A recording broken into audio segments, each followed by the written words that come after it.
Shanti. Good morning. கேக்குதா?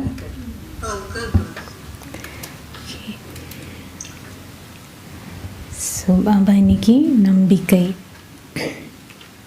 4 வகையான நம்பிக்கை, அதில் ஜாஸ்தி ஒரு வகையில் பாபா நிறைய சொல்லியிருக்கார்.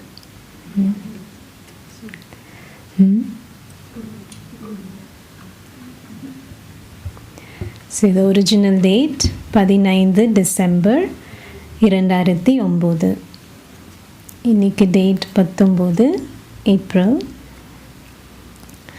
குடும்பத்தின் மீதுள்ள அன்பின் பொறுப்பை நிறைவேற்றுவதற்கு ஞானம் நிறைந்தவராகவும் தந்தைக்கு சமமானவராகவும் ஆகி பற்றற்ற பார்வையாளர் என்ற ஸ்திதியில் ஸ்திரமாக இருங்கள்.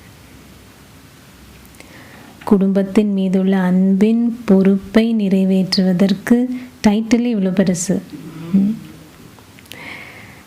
ஞானம் நிறைந்தவராகவும் தந்தைக்கு சமமானவராகவும் ஆகி பற்றற்ற பார்வையாளர் என்ற ஸ்திதியில் ஸ்திரமாக இருங்கள். உங்களின் புத்தியில் தந்தை, சுயம், நாடகம், குடும்பத்தின் மீது நம்பிக்கை வைத்து வெற்றியாளர் ஆகுங்கள்.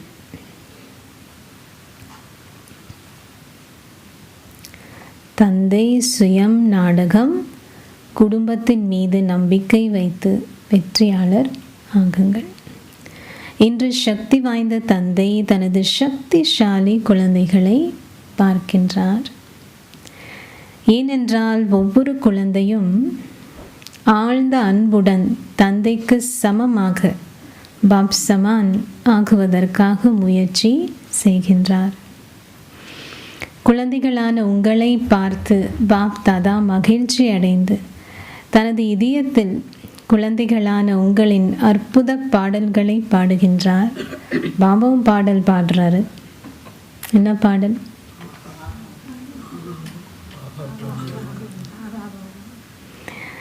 ஆஹா குழந்தைகளே, ஆஹா. குழந்தைகளான நீங்கள் தந்தையின் தலை மீதுள்ள கிரீடம் ஆவீர்கள்.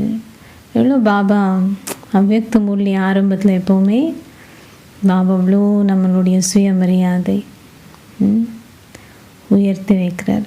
தந்தையின் தலை மீதுள்ள கிரீடமாவீர்கள். குழந்தைகளான நீங்கள் 2 வடிவங்களில் வழிபடப்படுகின்றீர்கள். ஆனால் தந்தையோ ஒரு வடிவத்திலேயே வழிபடப்படுகின்றார். இப்போ என்னோட நீங்கள் தானே ஜாஸ்தி அப்படின்னு பாபா சொல்கிறார். சரியா? அப்படியா?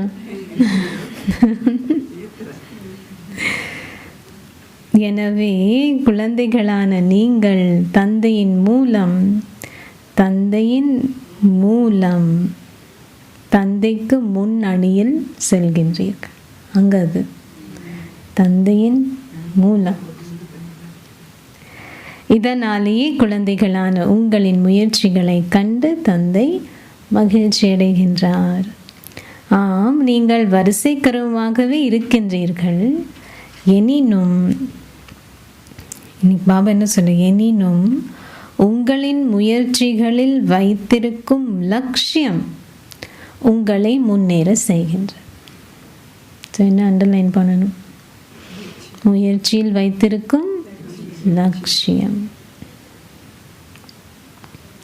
இன்று பாபா அமிர்த வேளையில் எங்கும் உள்ள குழந்தைகளான உங்கள் அனைவரிடமும் உள்ள இந்த ஞானத்தின் ஒரு விடயத்தை கண்டார். என்னது அத்திவாரம்? நம்பிக்கை. அந்த அத்திவாரம் கூறப்பட்டுள்ளது, நம்பிக்கை உள்ள புத்திகளை கொண்டவர்கள் வெற்றியாளர்கள். எனவே பாபா உங்கள் அனைவரிலும் நம்பிக்கையை கண்டார். ஆம், வரிசைக்கரமாக அனைவரும் தந்தையின் மீது நம்பிக்கை வைத்துள்ளார்கள். பாபா சொல்வது வரிசைக்கரமும். அதன் அடையாளம், நீங்கள் அனைவரும் தந்தை இனங்கண்டு அவருக்கு சொந்தமாகி உள்ளதுடன் முடியாத சொந்தமாகி உள்ளதுடன் இங்கே அவரை சந்திக்கவும் வந்துள்ளீர்கள். மதுமனுக்கு போகிறோம். பாபா தெரிஞ்ச உடனே ஒவ்வொரு குழந்தையும் தந்தையின் மீது துண்டிக்க முடியாத நம்பிக்கையை கொண்டுள்ளார். துண்டிக்க முடியாத நம்பிக்கை. ஆனால் தந்தையின் மீதுள்ள நம்பிக்கையுடன் கூடவே ஏனைய விடயங்களில் நீங்கள் வைத்திருக்கும் நம்பிக்கையும் பலமானதாக இருக்க வேண்டும். ஸோ இன்னைக்கு பாபாவுடைய கற்பித்தல்கள். பாபா கிட்ட வைத்திருக்கக்கூடிய நம்பிக்கை இருக்குது, கூடவே மற்றதும் பலமாக இருக்கணும் சொல்றார். உங்களின் மீது நம்பிக்கை வைத்திருக்க வேண்டும்.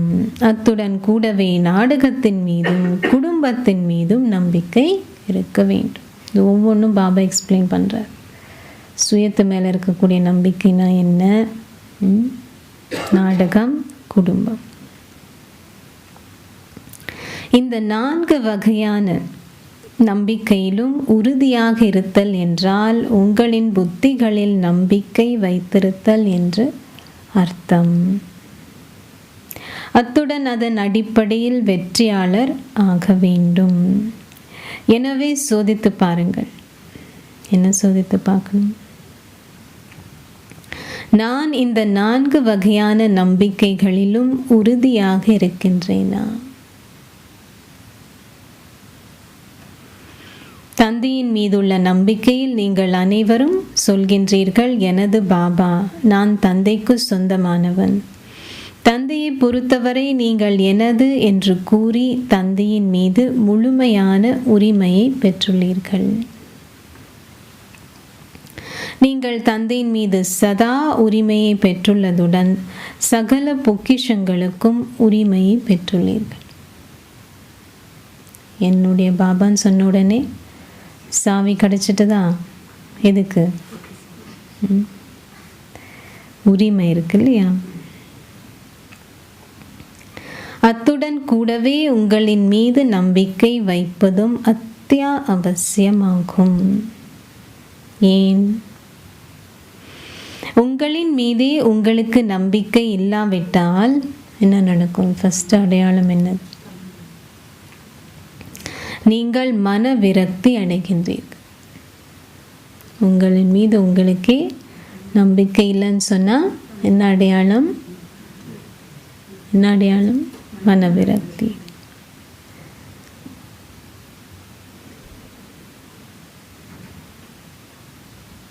சுயத்தின் மீது நம்பிக்கை என்றால் நாம் சொல்லுது பாருங்க, நான் தந்தையால் எனக்கு வழங்கப்பட்ட சுய மரியாதையின் சுரூபமாக இருக்கின்றேன். சுய ராஜ்யத்திற்கான உரிமையை நான் கொண்டிருக்கின்றேன். தந்தையே எனக்கு அதிக அளவு சுயமரியாதையை வழங்கியுள்ளார். ஒவ்வொரு சுயமரியாதை கருத்தையும் உங்களின் விழிப்புணர்வில் கொண்டு வாருங்கள். நீங்கள் மிகவும் போதை அடைவீர்கள். தற்காலத்தில் மக்களுக்கு ஏதாவது பட்டம் கிடைத்தால் அவர்கள் அதை தமது பாக்கியமாக கருதுகின்றார்கள். ஆனால் குழந்தைகளான உங்களுக்கு ஒவ்வொரு சுயமரியாதை கருத்தையும் வழங்கியவர் யார்? நம்ம அவ்வளோ இம்பார்ட்டன்ஸ் கொடுக்கறது. பாபா டெய்லி நமக்கு எவ்வளோ டைட்டில்ஸ் கொடுக்குறாரு. வழங்கியவர் யார் என்று பாபா கேட்குறது.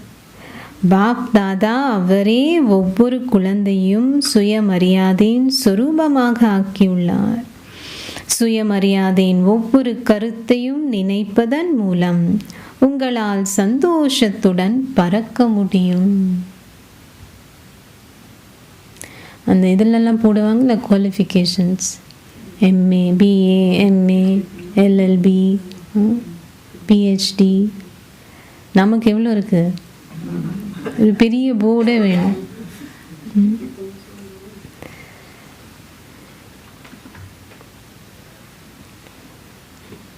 பாபா உங்களால் சந்தோஷத்துடன் பறக்க முடியும்.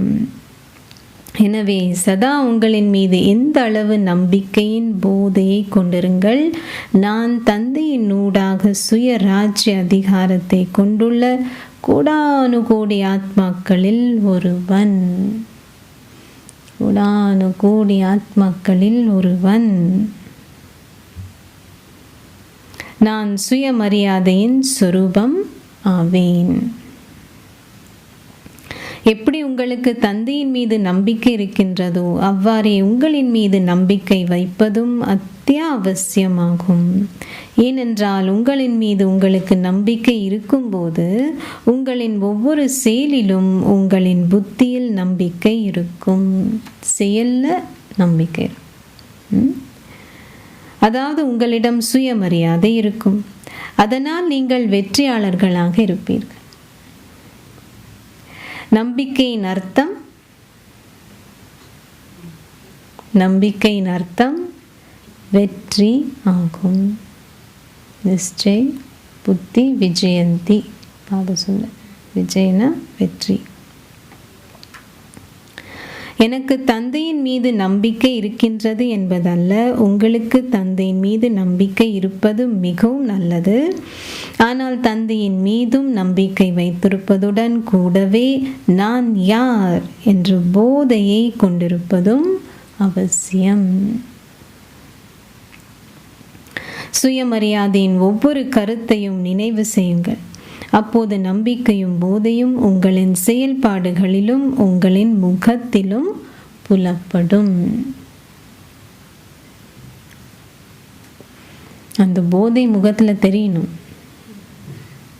சும்மா எனக்கு போதை இருக்குன்னு இல்லை, பட் பாபா சொல்றது செயல்லையும் வெற்றி இருக்கணும், முகத்திலையும் தெரியும்.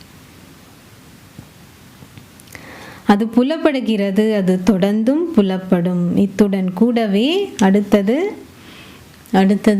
என்ன நம்பிக்கை?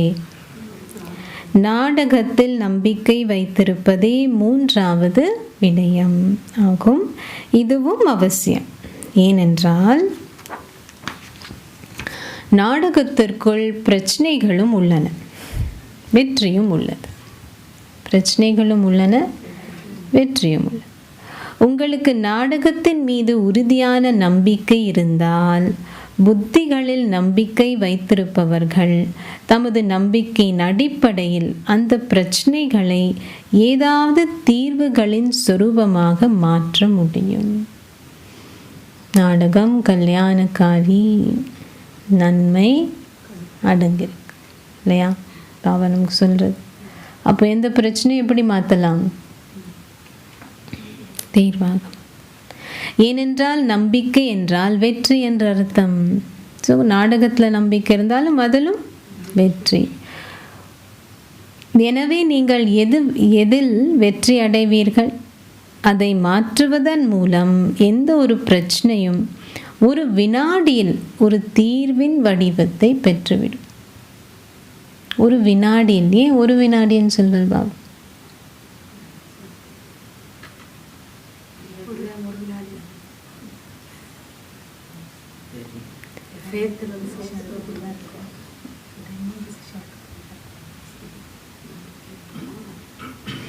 நம்மளுடைய எண்ணத்தை மாத்துறதுக்கு எவ்வளோ நேரம் எடுக்கும்?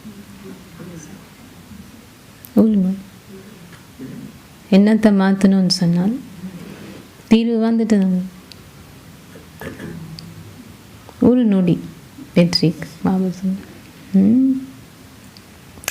ஒரு வினாடியில் ஒரு தீர்வின் வடிவத்தை பெற்றுவிடும் இல்லையா? அப்போது உங்களுக்குள் எந்த விதமான குழப்பமும் ஏற்படாது. நீங்கள் அசைக்க முடியாதவராக இருப்பீர்கள். ஏனென்றால் நாடகத்தின் ஞானத்தை கொண்டிருப்பதன் மூலம் நீங்கள் ஆட்ட அசைக்க முடியாதவர் ஆகுகின்றீர்கள். நாடகத்துடைய ஞானத்தின் அடிப்படையில் தான் ஆட்ட அசைக்க முடியாமல் ஆகுது. சென்ற கல்பத்திலும் நீங்கள் தீர்வுகளின் சுரூபமாக இருந்தீர்கள். அதாவது நீங்கள் ஒரு வெற்றி நிறைந்த ஆத்மா. இப்போதும் நீங்கள் அப்படி இருக்கின்றீர்கள். ஒரு கல்பத்தின் பின்னரும் நீங்கள் அப்படி ஆகப் போகின்றீர்கள் என்ற நம்பிக்கை உங்களுக்கு இருக்கின்றது. நாடகத்தில் பாருங்கள் எவ்வளோ விஷயங்கள் இருக்கு. மீண்டும் மீண்டும் சொல்லக்கூடியதுன்னு சொன்னால், எனவே இந்த போதை உங்களை நாடகத்தின் மீது மிகவும் உறுதியான நம்பிக்கை அடைய செய்கின்றது. உங்களுக்கு இந்த ஆன்மீக போதையும் ஃபக்கூர் போதையும் நஷா ஏற்படுகிறது. நான் அப்படி இருந்தேன், நான் இப்படி இருந்தேன், நான் அப்படி ஆகுவேன். நம்பிக்கை. ஆகவே இந்த முயற்சி செய்யும் இந்த வாழ்க்கையில் நாடகத்தில் நம்பிக்கை வைப்பது அவசியமாகும். அத்துடன் கூடவே 4வது விடயம், இது 2 பேர் சொல்லியிருக்காருமா. 4வது விடயம் என்னது? பாபு சொல்றது. அத்துடன் கூடவே 4வது விடயம் குடும்பத்தின் மீது நம்பிக்கை வைத்தல். ஏனென்றால் தந்தை வந்தவுடனேயே இந்த குடும்பத்தை உருவாக்கினார். எப்படி உங்களுக்கு தந்தையின் மீது நம்பிக்கை இருக்கின்றதோ அதே போல் குடும்பத்திலும் நம்பிக்கை வைப்பது அவசியம். ஏனென்றால் இது யாருடைய குடும்பம்? வேறு யாருக்கு இத்தகைய பெரிய குடும்பம் இருக்க முடியும்? குடும்பத்தின் மீது நம்பிக்கை வைப்பது மிகவும் அவசியம். ஏனென்றால் இந்த உலகில் வேறு யாரிடம் இத்தகையதொரு பெரிய குடும்பம் இருக்க முடியும்? உலகில் நீங்கள் விரும்பிய அளவு பல குடும்பங்களை சோதித்து பார்க்க முடியும். யாரிடமாவது இத்தகைய குடும்பம் இருக்க முடியுமா? ஒரு தெய்வீக தந்தைக்கு கூட இத்தகைய பெரிய குடும்பம் இல்லை. தெய்வீக தந்தைன்னா இங்கே நம்ம இல்லை, சமயஸ்தாபகர். பாபா சொல்றது அவங்களுக்கு கூட இந்த மாதிரி இல்லை. ஏனென்றால் அவர்களுக்கு சீடர்கள் இருக்கின்றார்கள். ஆனால் இங்கே இது ஒரு குடும்பம் ஆகும். இந்த குடும்பத்துடனேயே நீங்கள் தொடர்ந்து சேவை செய்கின்றீர்கள், உறவு முறைகளை கொண்டிருக்கின்றீர்கள். உங்களுக்கு தந்தையுடன் மட்டுமே தொடர்பு இருக்கின்றது. அதனால் குடும்பத்துடன் உங்களுக்கு தொடர்பு இல்லாவிட்டால் பரவாயில்லை என்பதல்ல. குடும்பத்தின் மீதான உங்களின் நம்பிக்கை 21 பிறவிகளுக்கு தொடர வேண்டும். உங்களுக்கு தெரியும் அல்லவா, உங்களின் புத்தியில் உள்ள நம்பிக்கையுடன் நீங்கள் அறிந்து கொண்ட இந்த குடும்பத்தின் தொடர்பில் வருவதன் மூலம் இந்த பெரிய குடும்பத்தில் உள்ள அனைவருடனும் நன்கு பழகுகின்றீர்கள். குடும்பத்துடன் நன்றாக பழகுவதற்கு நீங்கள் இதில் கவனம் செலுத்த வேண்டும். இந்த குடும்பத்தில் உள்ள ஒவ்வொருவரும் வெவ்வேறு சம்ஸ்காரங்களை கொண்டிருப்பார்கள். எல்லாம் ஒரே மாதிரி இருந்தால் அப்போ எப்படி இருக்கும்? நாடகம் நல்லா இருக்குமா? மாலையே உங்களின் ஞாபகார்த்தமாகும். நீங்கள் அந்த மாலையை பார்த்தால் உங்களால் முதல் இலக்கத்தையும் 108ஆம் இலக்கத்தையும் பார்க்க முடியும். ஏனென்றால் அவர்கள் இந்த குடும்பத்தில் வெவ்வேறு சம்ஸ்காரங்களை கொண்டவர்கள். எனவே நீங்கள் இந்த பெரிய குடும்பத்தில் ஒருவர் மற்றவரின் சம்ஸ்காரங்களை புரிந்து கொள்வதன் மூலம் நீங்கள் செயல்பட வேண்டும். இப்படி சம்ஸ்காரங்களை புரிஞ்சு, இது ஒரு குடும்பம், ஒரு தந்தை, ஒரு ராஜ்யம். அதனால் நாங்கள் ஒற்றுமையுடன் செயல்பட வேண்டும். இது ஒரு பெரிய குடும்பமாக இருப்பதை போல் நீங்கள் அனைவருடனும் பெரிய இதயத்தை கொண்டிருக்க வேண்டும். இவ்வளோ பெரிய குடும்பத்தை உள்ளடக்கணும்னு சொன்னால் எவ்வளோ பெரிய இதயம் வேணும், எவ்வளோ பெரிய இதயம் வேணும்.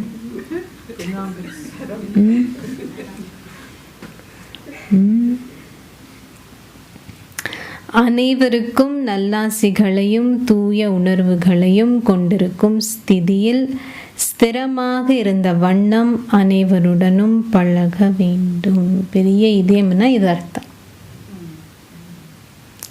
ஏனென்றால் இந்த குடும்பத்திற்குள் சம்ஸ்காரங்களும் சுபாவங்களும் உள்ளன. சிலர் நினைக்கலாம், குடும்பத்தை பற்றி என்ன கவலை, எனக்கு பாபாவின் மீது நம்பிக்கை உள்ளது. எவ்வாறாயினும் இங்கே தர்மம், ராஜ்யம் இரண்டும் ஸ்தாபிக்கப்படுகின்றன. என்ன சார், இங்கே தர்மம், ராஜ்யம். இப்போ ராஜ்யத்தில் ஒருத்தர் இருப்பாங்களா? இவ்வளோ பேர் இருப்பாங்க. ஸோ பாபா சொல்கிறது தர்மம், ராஜ்யம். இது ஒரு தர்மம் மட்டுமல்ல. இங்கு வந்த ஏனைய மத ஸ்தாபகர்கள் அனைவரும் ஒரு மதத்தை மட்டும் ஸ்தாபிக்கின்றார்கள், ஒரு ராஜ்யத்தை ஸ்தாபிக்கவில்லை. இங்கே நீங்கள் அனைவரும் ஆட்சி செய்ய போகின்றீர்கள். ஒரு ராஜ்யத்தில் ஒரு குடும்பமும் தேவைப்படுகின்றது. நீங்கள் 21 பிறவிகளுக்கு வெவ்வேறு ரூபங்களில் குடும்பத்துடன் வாழ வேண்டும். உங்களால் குடும்பத்தை விட்டு வேறு எங்கேயும் செல்ல முடியாது. எனவே இதை சோதித்து பாருங்கள். தந்தைக்கு தெரியும், எனக்கு தெரியும் என்று நினைக்காதீர்கள். புரியுதா? நல்ல புரியுதா? பாபா சொன்னார்ல, உங்களுக்கெல்லாம் தெரியும் தானே. குழந்தைகள் அந்த மாதிரி சொன்னால் என்ன சொல்லுவார் பாபா? பாபாவும் நானும் மட்டும்தான் ஓகே, அப்போ நீ பாபா கூடயே மேலே இருந்து அதுக்கப்புறம் கீழே வா அப்படின்னு சொல்லுவார் பாபா. குடும்பத்தோடு இருக்கணும்னு சொன்னால் இங்கே இருந்து நம்ம அந்த சம்ஸ்காரங்களை உருவாகும். தந்தைக்கு தெரியும், எனக்கு தெரியும் என்று நினைக்காதீர்கள். அனைத்தும் தந்தையை பற்றியதே. ஆனால் இந்த 4 வகையான நம்பிக்கைகளில் ஒரு வகையான நம்பிக்கை குறைவாக இருந்தாலும் தளம்பல் ஏற்படும். நாற்காலி மாதிரி அது மேலே உட்கார்ந்து தான் நம்ம யோகா செய்யலாம். ஒன்றும் இல்லைன்னு சொன்னால் தளம்பல் ஏற்படும். ஆம், தந்தை சகாஷ் கொடுப்பதற்காக உங்களின் சேவை சகபாட்டி ஆகியுள்ளார். ஆனால் உங்களுடைய சகபாட்டிகள் யார்? உங்களுக்கு இருக்கும் பௌதீகமான சகவாசம் இந்த குடும்பமே. பௌதீகமானது இந்த குடும்பம். எனவே உங்களில் பெரும்பாலானோர் 3 வகையான நம்பிக்கைகளை கொண்டிருப்பதுடன் மிக நன்றாக முன்னேறுவதை தந்தை கண்டார். எனினும் நீங்கள் குடும்பத்திற்கான உங்களின் பொறுப்பையும் நிறைவேற்ற வேண்டும். பாபா செக் பண்ணதில் இது பார்த்துருக்கார். உங்களின் சம்ஸ்காரங்களை ஒத்திசைக்க வேண்டும். நீங்கள் உபகார உணர்வுகளுடன் பார்த்து ஒருவரோடு ஒருவர் பழக வேண்டும். இதில் பல குழந்தைகள் தமது கொள்ளளவிற்கு ஏற்பவே செயல்படுகின்றார்கள். எவ்வாறாயினும் குடும்பத்தின் மீதும் நம்பிக்கை வைப்பதில் ஞானம் நிறைந்தவர்களாக இருப்பதுடன் சதா முன்னேறி தந்தையை போல் பற்றற்ற பார்வையாளர் என்ற ஸ்திதியுடன் வாழ்பவர்களே முதல் இலக்கத்தில் வருவார்கள் அல்லது முதல் இலக்க பிரிவில் வருவார்கள். எனவே சோதித்து பாருங்கள். ஸ்வபாவமும் நோக்கங்களும் ஒரு குடும்பத்திற்குள் உள்ளன. ஒரு குடும்பத்திற்குள் அற்பமான தவறுகள் நடக்கின்றன. குடும்பத்தை பொறுத்தவரை தடைகள் வருகின்றன. எனவே இந்த குடும்பத்தை பொறுத்தவரை சித்தி அடைவது மிகவும் அத்தியாவசியமானது. நீங்கள் இந்த 4வது நம்பிக்கையில் சித்தி அடைகிறது மிகவும் அத்தியாவசியமானது.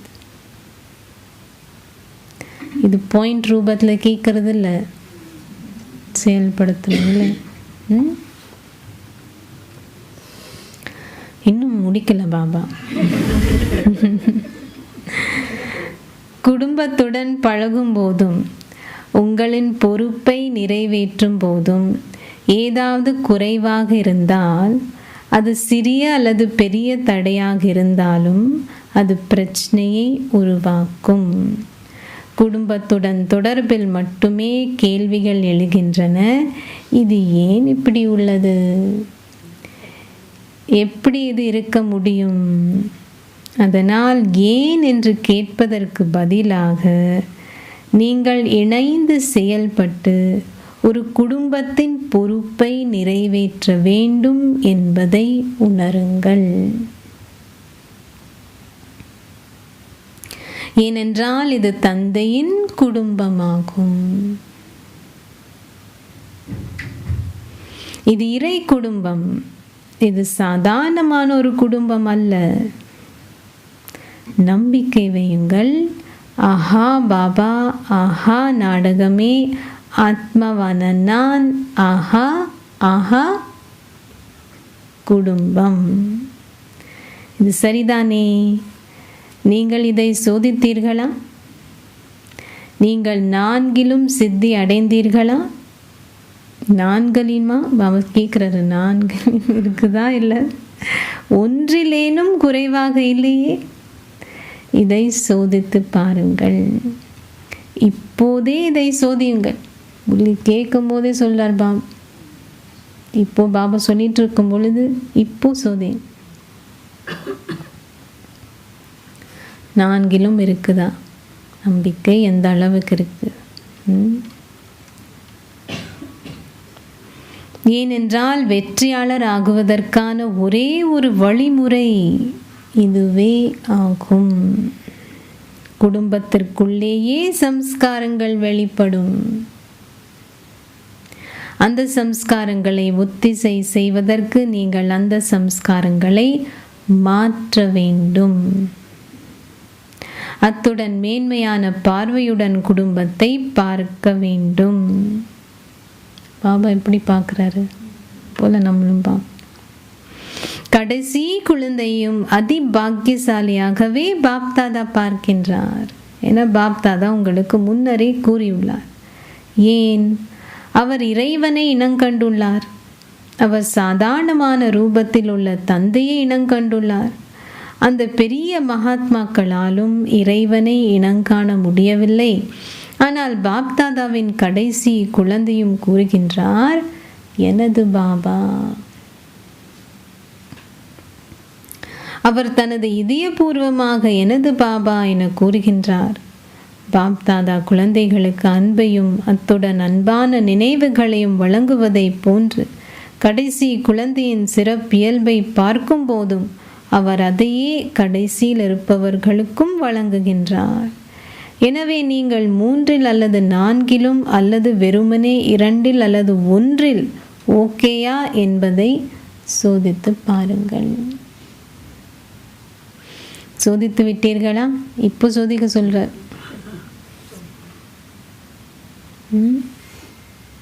நீங்கள் சோதித்தீர்களா?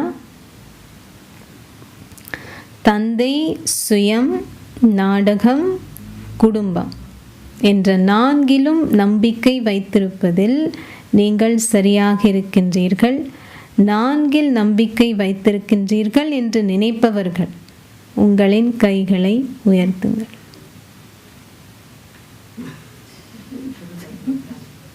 பாதி தான் போகும், கை பாதி தான் மேலே போகும்.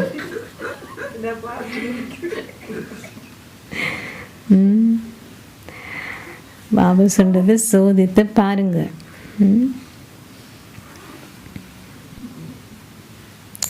நீங்கள் ஓகேயா? நீங்கள் ஓகேயா? பாபா எவ்வளவு தடவை கேட்கிறார். பாபா உங்களை சோதிக்கட்டுமா?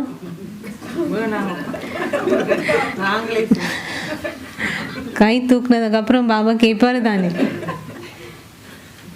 டெஸ்ட் பேப்பர் வரணும், கொடுக்குமா வேண்டாமா? ரெடின்னு சொன்னா டெஸ்ட் பேப்பர் வரும் தானே, எப்படி தெரியும் பாஸ் ஆகுமா இல்லையான்னு? பாபா சொல்றாரு பாருங்க.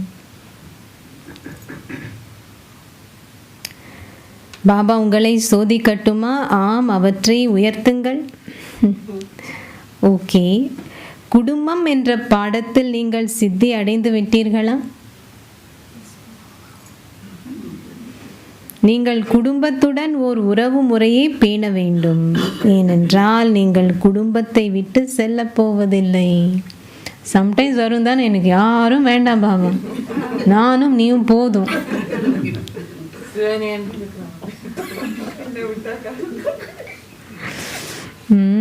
அதுக்கு பாபா சொல்றாரு பாருங்க, நீங்கள் குடும்பத்தை விட்டு செல்ல போவதில்லை. நீங்கள் குடும்பத்தில் வாழ்ந்த வண்ணம் உங்களின் பொறுப்பை நிறைவேற்ற வேண்டும். இன்னைக்கு ரொம்ப அண்டர்லைன் பண்றாங்க. எனவே நீங்கள் இதில் சித்தி அடைந்து விட்டீர்களா? பாபா இன்னைக்கு விட மாட்டாரு. இவர் இங்கே இல்லாவிட்டால் நன்றாக இருக்கும். இவர் ஏன் இதை செய்கின்றார், இது ஏன் நடக்கிறது என்று எப்போதாவது நினைத்திருக்கின்றீர்களா? பாபா ஸ்லோவாக கேட்குறார். உங்களுக்கு இத்தகைய எண்ணங்கள் தோன்றுகின்றனவா? குடும்பத்தை இட்டு இத்தகைய முழுமையான போதை உங்களுக்கு இருக்கின்றதா? நான்கிலும் நம்பிக்கை உடைய ஒருவர் இது இப்படி அல்லது அது அப்படி என்ற எண்ணங்களை கொண்டிருக்க மாட்டார். இது ஏன் இப்படி நடந்தது என்று உங்களின் எண்ணங்களில் பிரவேசிக்கக்கூடும். ஆனால் ஏன் அல்லது என்ன என்ற கேள்விகள் உங்களை அசைக்கக்கூடாது. அது உங்களின் மனோநிலையை மாற்றக்கூடாது. இதுவே நான்கிலும் சித்தி அடைதல். என்ன படிக்க?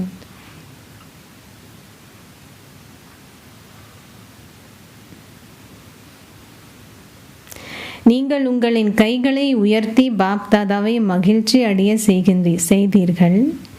ஆனால் குடும்பம் என்று வரும்போது பாப்தாதா சில வேளைகளில் அதிகமானவற்றை கேட்கவும் பார்க்கவும் வேண்டி உள்ளது. பாபா பார்த்த ரிசல்ட் நமக்கு சொல்றார்.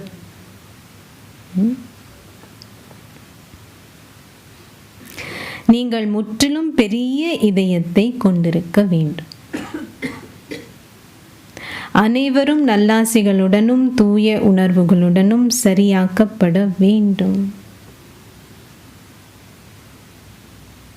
பெரிய இதயம், எல்லாருடைய சம்ஸ்காரங்கள், சுபாவங்கள். பாவா பாருங்க எப்படி இருக்காது.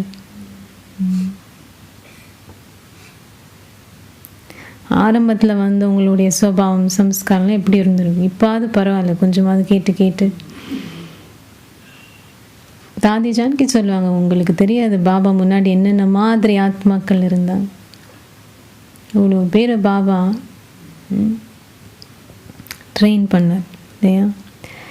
ஸோ பாபா சொல்கிறது, பெரிய இதயத்தை கொண்டிருக்க வேண்டும். அனைவரும் நல்லாசைகளுடனும் தூய உணர்வுகளுடனும் சரியாக்கப்பட வேண்டும். ஏனென்றால் இது ஒரே ஒரு குடும்பமாகும். நீங்கள் அனைவரும் ஒற்றுமையாக ஒன்றாக பழக வேண்டும். அத்துடன் மற்றவர்களையும் முன்னேற செய்ய வேண்டும். நீங்கள் மட்டும் இந்த முறையில் முன்னேறுவதாக இருக்கக்கூடாது. ஆனால் இதே போன்று மற்றவர்களையும் முன்னேற செய்யுங்கள். அது எப்படி முன்னேற செய்கிறதுன்னா, ஆல்வேஸ் நம்ம சொல்லித்தான் செய்யணும்னு இல்லை. ஒன்று நம்ம மாறும், அது வேற விஷயம். பட் இன்னொன்று அவங்களுக்காக நல்லாசிகளும் தூயவும், அது அவங்கள மாற்றும். இதுதான் பாபா இங்கே சொல்கிறது. மற்றவங்களுக்கு சொல்லியோ இல்லை அவங்கள திருத்தியோ அந்த காலம் முடிஞ்சிட்டது. நல்லாசிகள் தூய உணர்வு. இப்போ அந்த மாதிரி நம்ம மாறணும். அஃப்கோர்ஸ் அது டெஃபினெட்லி அதுவே ஒரு தூண்டுதலாக இருக்கும் மற்றவங்களுக்கு. பட் முக்கியமாக நல்லாசிகள் தூணும் தான் பாபா சொல். ஏனென்றால் இதனாலேயே பாப்தாதா உங்களின் கவனத்தை இதில் ஈர்க்கின்றார்.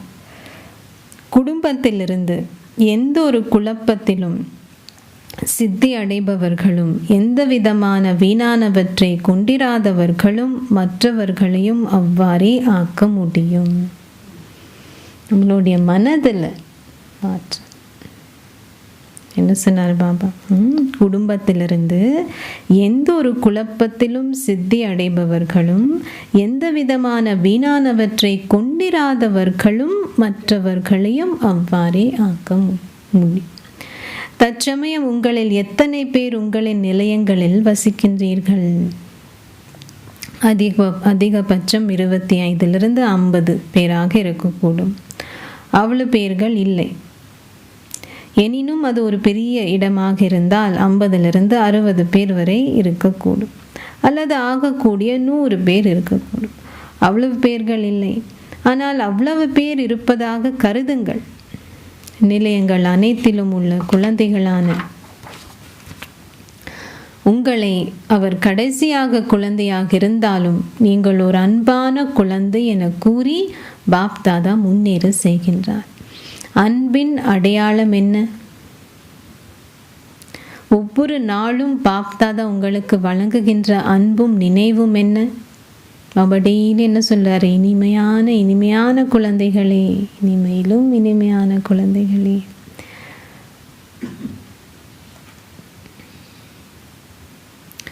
புளிப்பான குழந்தைகள் இருப்பதை அறிந்திருந்தாலும் பாப்தாதா எப்போதாவது இனிமையான மற்றும் புளிப்பான குழந்தைகளே என்ற அன்பும் நினைவுகளும் வழங்கியிருக்கின்றாரா? அவர்களையும் அவர் அன்பானவர்கள் என்றே அழைக்கின்றார்.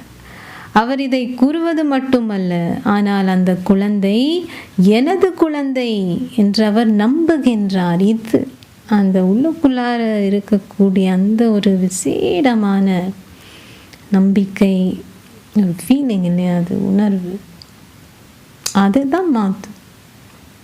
அது ஜானகி சொன்னது யாராக இருந்த மீரா பாய் அப்படின்னு சொன்ன என்னுடைய சகோதரன், அது யாராக இருந்தால் அது சொன்ன உடனே அவங்கள அப்படியே மெல்ட் ஆகிடும். சொன்னாலும் இல்லை ஜஸ்ட்டு அந்த திருஷ்டியில், பிகாஸ் ரியலி அவங்க அதை ஃபீல் பண்ணுறது, இது என்னுடைய சகோதரன் இல்லை என்னுடைய சகோதரி.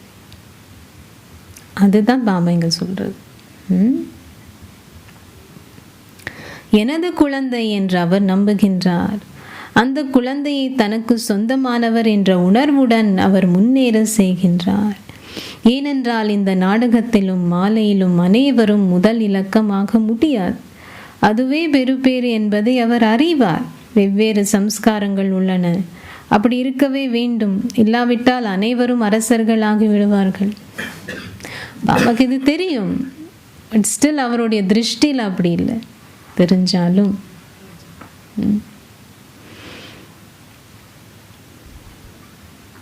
அப்போது யார் பிரஜைகளாக இருப்பார்கள்?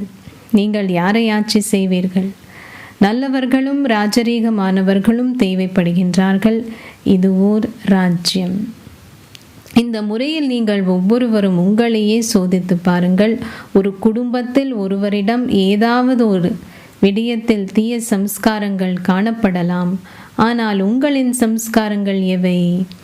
ஒருவரின் தீய சம்ஸ்காரங்களை பார்க்கும்போது உங்களின் சம்ஸ்காரங்களும் தீயவை ஆகினால் நீங்களும் தீயவர்கள் ஆகிவிடுவீர்கள். அந்த தீயது நல்லதை பாழாக்கிவிடும். புரியுதா? ரொம்ப கிளியராக பாபா சொல். ஸ்தாபனையின் வேளையில் பாப்தாதா ஒன்று சேர்ந்து 350 400 பேர்களை பராமரித்தார். தற்சமயம் எவரின் குடும்பமும் இப்படி ஒன்றாக வசிப்பதில்லை. ஓகே, உங்களுக்கு வெவ்வேறு கடமைகள் இருக்கக்கூடும், ஆனால் அது ஒரு கடமை. ஒரு குடும்பத்திலும் கடமைகள் உள்ளன. சாதாரணமான குடும்பத்தில் சாதாரணமான கடமைகள். நீங்கள் உங்களின் நாளை சாதாரணமான முறையில் கழிக்கின்றீர்கள். இது அப்படி அல்ல. இது ஒரு தனித்துவமான அழகான குடும்பம். நீங்கள் இதில் குழப்பத்திற்கு உள்ளாகி அவர் அதை செய்ததால் அது நடந்தது, அவர் அதை செய்ததால் இது நடந்தது என்று சாக்கு போக்கு கூறுவது என்றால் அவன் முடிக்கவே இல்லை. எவ்வாறாயினும் தந்தை எந்த விதமான எதிர்ப்பிற்கும் முகம் கொடுக்கவில்லையா? பாபாக்கு முன்னாடி எவ்வளோ விஷயங்கள் வந்தது யோசிச்சு பாரு. விட்டு சென்றவர்கள் பலர் இருந்தனர். அது எதிர்ப்பில்லையா? பாபாக்கு அவ்வளோ பாலனை கொடுத்து, அவ்வளோ எனர்ஜி, டைம், எவ்வளோ பாபா விட்டு போன எப்படி இருந்திருக்கும் பாபாக்கு யோசிச்சு. போனது மட்டும் இல்லை, அங்கே போய் அவர் சேவையும் செஞ்சது. அது எதிர்ப்பில்லையா? அப்படி இருந்தும் சிலர் விட்டு சென்றிருந்தாலும் தந்தை கூறினார், அவர்களுக்கு டோலி அனுப்பி அவர்களை திரும்பவும் அழைத்து வர முயற்சி செய்யுங்கள். எனக்கு ஞாபகம் வருது, பாபா அவங்களுக்கு லெட்டர் எழுத சொல்லுவாங்களாம், பாபாவும் அம்மாவும். இனிய சகோதரி சகோதரர், ரொம்ப அன்பாக உங்களுடைய சீட்டு காலியாக இருக்குது, அவங்களுக்கு உட்காருவாங்க தான், நாங்கள் உங்களை நினைவு செஞ்சிட்ருக்கோம் அப்படியே அன்போடு லெட்டர் எழுத சொல்லும்.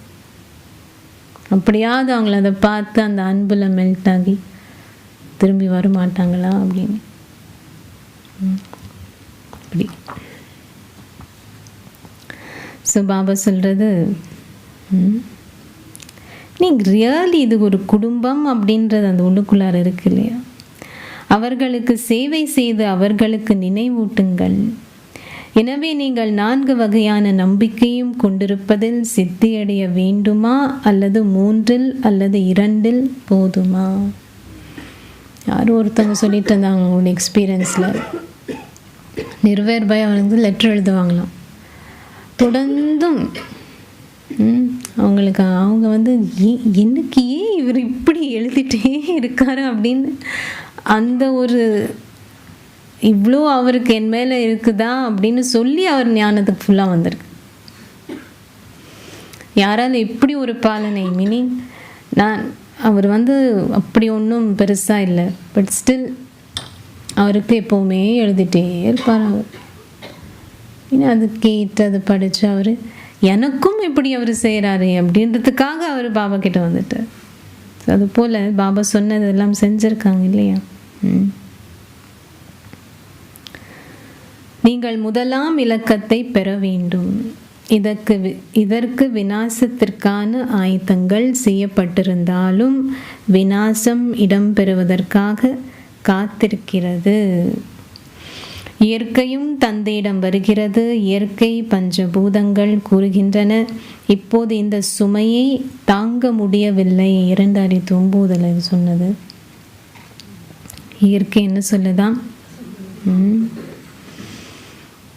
இந்த சுமையை தாங்க முடியவில்லை. பஞ்சபூதங்களும் சுமையிலிருந்து விடுபடவே விரும்புகின்றன.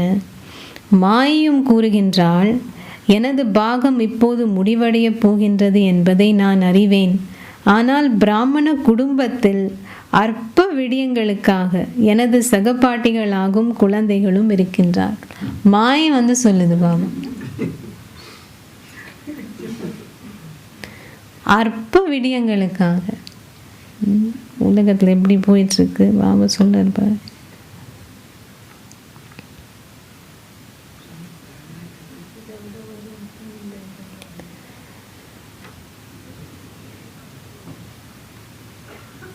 அவர்கள் என்னை தங்களுடன் இருத்திக் கொள்கின்றார்கள். உங்களின் சொந்த ராஜ்யத்தை ஏற்படுத்துவதில் இந்த 4 விடயங்களிலும் நம்பிக்கை இன்னமும் சதவீதத்திலேயே உள்ளது. இதனாலேயே காலமும் காத்திருக்கின்றது. எவ்வாறாயினும் மாயும் இயற்கையும் தயாராகவே உள்ளன. இப்போது கூறுங்கள், பாபா அவர்களுக்கு ஒரு கட்டளை இடட்டுமா?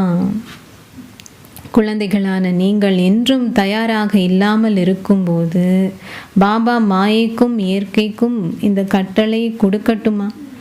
அவர் அதை செய்யலாமா? உங்களின் கைகளை உயர்த்துங்கள். நீங்கள் தயாரா? வெறுமனே உங்கள் கைகளை உயர்த்தாதீர்கள். ஒரு பரீட்சை வரும், பரீட்சை தாள் வரும். நீங்கள் என்றும் தயாரா? அந்த டைம் அது பரீட்சை தாளாக நம்ம பார்க்கணுமே, அதுதான் அங்கே. அந்த ஃபீலிங்ஸும் இது சரி அது தவறு அதிலேயே போயிடுறோம். அப்போது பாஸ் எப்படி பண்ணுறோம்? அது பரீட்சை தாள் அப்படின்னு புரிஞ்சு பாஸ் பண்ணணும். இப்போது ஒவ்வொரு குழந்தையும் கேசே எப்படி என்பதை முடித்து அதற்கு பதிலாக ஏசே இப்படி என கூற வேண்டும் என்றே பாப்தாதா ஒவ்வொரு குழந்தையின் மீதும் நம்பிக்கை வைத்திருக்கின்றார். எப்படி நான் இதை செய்வது, இது எப்படி நடக்கும் என்பதல்ல, அதற்கு பதிலாக இப்படித்தான் என்று இருக்க வேண்டும். நான் என்ன செய்வது என்பதல்ல, ஆனால் இதை இப்படி செய்யுங்கள் என்றிருக்க வேண்டும். இந்த நம்பிக்கையை எப்போது நீங்கள் பூர்த்தி செய்வீர்கள்? உங்களுக்கு எவ்வளவு நேரம் தேவை? அனைவரும் தயாராக வேண்டும். நீங்கள் தயாராகி உங்களின் கைகளை உயர்த்தினால் உங்களின் கடமை என்ன? ஒருவரை ஒருவர் உங்களுக்கு சமமாக ஆக்குவதே ஆகும். இடம்பெற்ற அனைத்து நிகழ்ச்சிகளின் அனைத்து செய்திகளும் பெறுபேற்றை பாப்தாதா செவிமடுத்தார். அவை நன்றாக இருந்தன. பெரும் அதிகளவு ஊக்கமும் உற்சாகமும் நிறைந்து நன்றாக இருந்தது. ஆகவே இது நடக்கவே வேண்டும். நீங்கள் இதை செய்ய வேண்டும் என்ற லட்சியத்தை இப்போது வைத்திருங்கள். நிறைவை நெருக்கமாக கொண்டு வாருங்கள். நீங்கள் சிறிது தளம்பினாலும் நிறைவு சிறிது அப்பால் சென்றுவிடும். நீங்கள் தான் நிறைவை நெருக்கமாக கொண்டு வர வேண்டும். ஏனென்றால் ஆட்சி செய்பவர்கள் தயாராக இல்லாவிட்டால் காலம் என்ன செய்யும்? ஆகவே இப்போது சாக்கு போக்குகள் சொல்வதை அல்லது காரணங்கள் சொல்வதை நிறுத்துங்கள். தீர்வை முன்னால் வையுங்கள். துன்பத்தில் வேதனைப்படுபவர்களுக்கு செய்தியை வழங்கி அவர்களை விடுவிப்பதே உங்கள் அனைவரின் லட்சியமாகும். அவர்களை விடுவிக்காமல் உங்களால் முக்தி அடைய முடியாது. அதனால் அவர்களை விடுவியுங்கள். தந்தை வந்துள்ளார், எனவே அவர் முழு உலகிலும் உள்ள குழந்தைகளுக்கும் ஆஸ்தியை வழங்குவார். அப்படி அல்லவா? அவர் உங்களுக்கு ஜீவன் முக்தி என்ற உங்களின் ஆஸ்தியை வழங்குவார். ஆனால் அனைவருமே அவரின் குழந்தைகளே. அவர்களுக்கும் அவர்களின் ஆஸ்தியை அவர் வழங்க வேண்டும் அல்லவா? எனவே அவர்களின் ஆஸ்தி முக்தியும் உங்களின் ஆஸ்தி ஜீவன் முக்தியும் ஆகும். அவர்களுக்கு நீங்கள் முக்தி கொடுக்கும் வரை உங்களாலும் திரும்பி செல்ல முடியாது. நம்மளுடைய கடமைன்னு சொல்ல. இதற்கு இந்த அபியாசத்தை செய்யுங்கள். ஒவ்வொரு நாளும் 12 தடவைகள் ஒரு தேவதை ஆகுங்கள். பாபா இன்னைக்கு ப்ராப்பர் ஸ்பெசிஃபிக் ஹோம்ஒர்க். 12 தடவைகள் ஒரு தேவதை ஆகுங்கள். 12 தடவைகள் அஷரீரி ஸ்திதியில் இருங்கள்.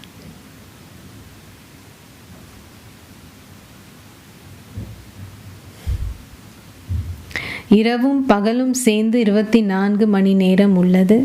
எனவே நீங்கள் இந்த அபியாசத்தை 24 தடவைகள் செய்ய வேண்டும். 12 தடவைகள் தேவதை, 12 தடவைகள்.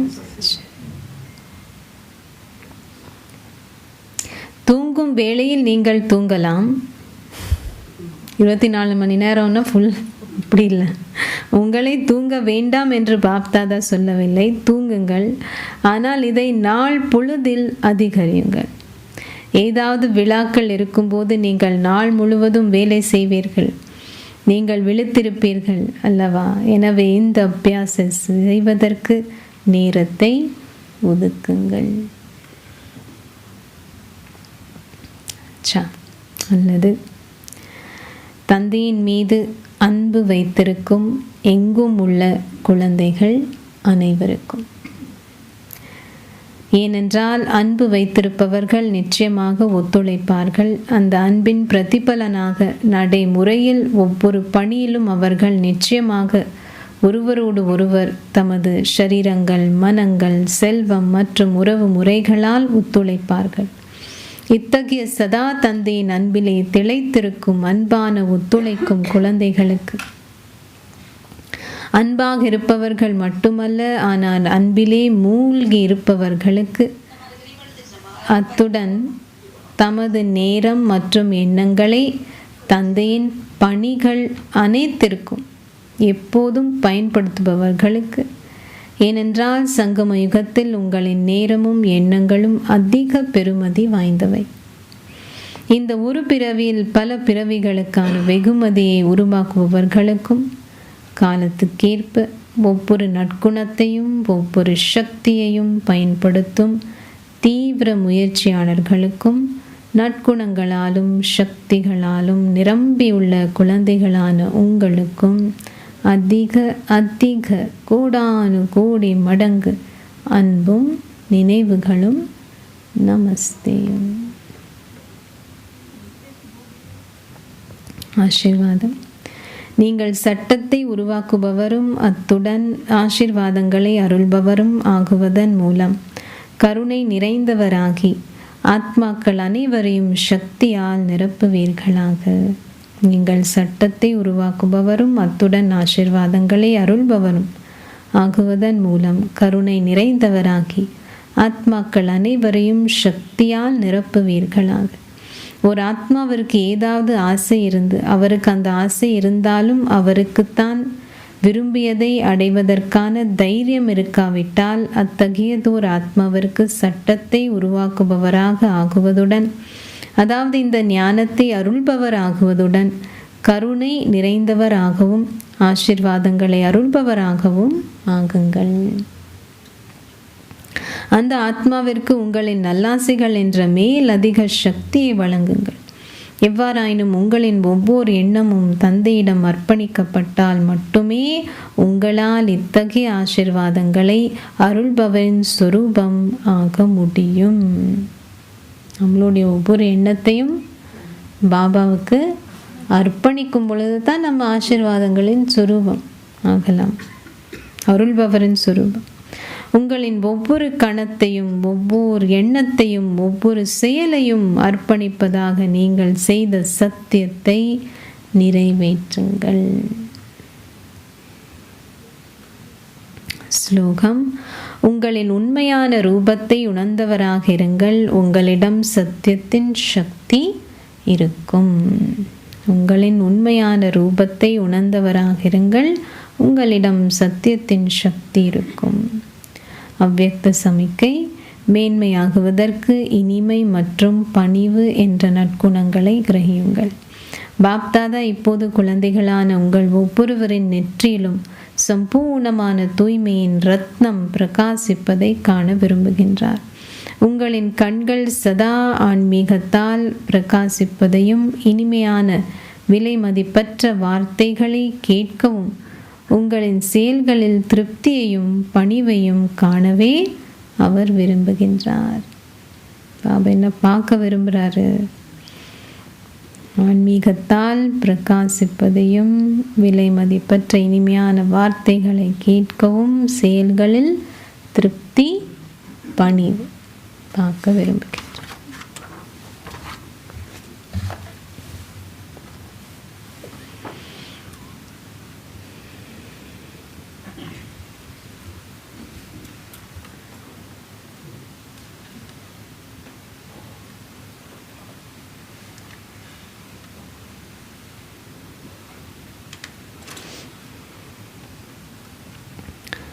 பாபா சொல்கிறது, என்னையே சரி என நிரூபித்தல். இது வீணான எண்ணம் இன்னிக்கூடிய பாஸ்வித் ஆனரில் என்னையே சரி என நிரூபித்தல். இதுக்கு என்ன சக்தி வேணும்?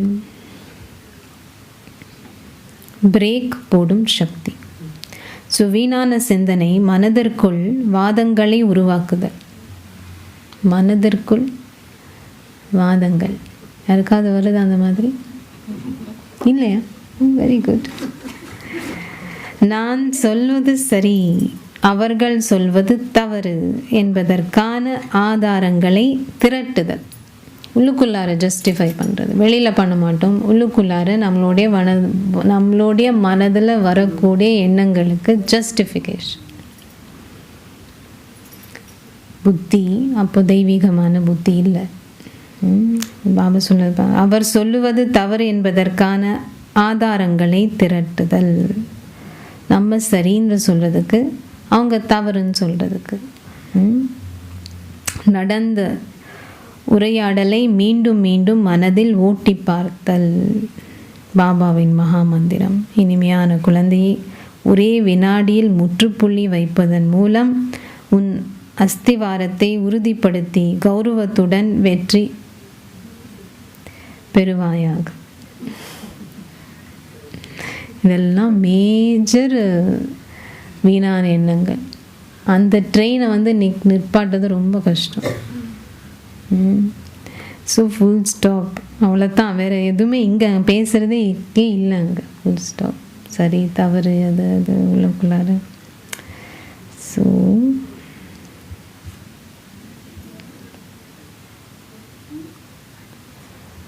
மனம் உண்மையை தேடுவதற்காக எதையும் நிரூபிப்பதில்லை. அது ஏற்கனவே தன்னிடம் உண்மை இருப்பதாக நம்புகிறது. நான் திறமையானவன், சரியானவன், மதிப்புள்ளவன் என்ற தனது பிம்பத்தை பாதுகாப்பதற்காகவே அது வாதங்களை முன்வைக்கின்றது. ஒரு சவால் வரும்போது அங்கே கருத்து பாதிக்கப்படுவதில்லை. அந்த ஆத்மாவின் அகந்தையே அச்சுறுத்தப்படுகின்றது. இதனால் தான் உரையாடல் முடிந்த பிறகும் நிரூபிக்கும் மாதிரி தொடர்கிறது. அந்த நபர் சென்றிருக்கலாம், ஆனால் மனதிற்குள் இன்னும் நீதிமன்றம் நடந்து கொண்டிருக்கின்றது. மனதிற்குள் அப்படி நான் அப்படின்னு ஒன்று இருக்குல்ல, அதை திரும்பி நிறுத்தி வைக்கணுமே, அதுக்கு இந்த மாதிரி. ஆனால் பாபா அந்த நான் எப்படி இருக்கணும், டாட், அவ்வளோதான். அந்த ஐ, சின்ன ஐயோட டாட் ஆயிடணும். ஸோ பாபா சொல்கிறது, பழைய சம்ஸ்காரங்கள் தேடும் அந்த நான் தான் சரி என்ற அங்கீகாரம் கிடைக்கும் வரை அது ஓயாது. அது எவ்வளோ ஜாஸ்தி ஆகிடும் சம்டைம்ஸ் அப்படின்னா, மற்றவங்கிட்ட போய் நம்ம சொல்லி அவங்களும் அதை அவங்களும் அதை ஒத்துக்கணும். அந்த மாதிரி செய்வோம். ஃபர்ஸ்ட் ஆஃப் ஆல் நம்ம உள்ளுக்குள்ளார ஜஸ்டிஃபை, அது பத்தாது, அது உள்ளுக்குள்ள இட்ஸ் நாட் இனஃப். இப்போ மற்றவங்கிட்ட போய் சொல்லி அவங்களோடைய ஓகே,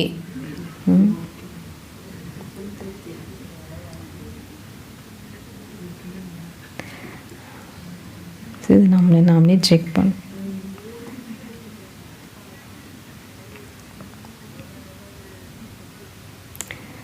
ஓகே, ஸோ இன்னைக்கு தேர்ட் சண்டேயா இல்லை தானே? தேர்ட் சண்டேயா? ஓ, ஸோ இன்னைக்கு ஈவினிங் மெடிடேஷன் இருக்கும். ஓம் சாந்தி. பாபா சும்மா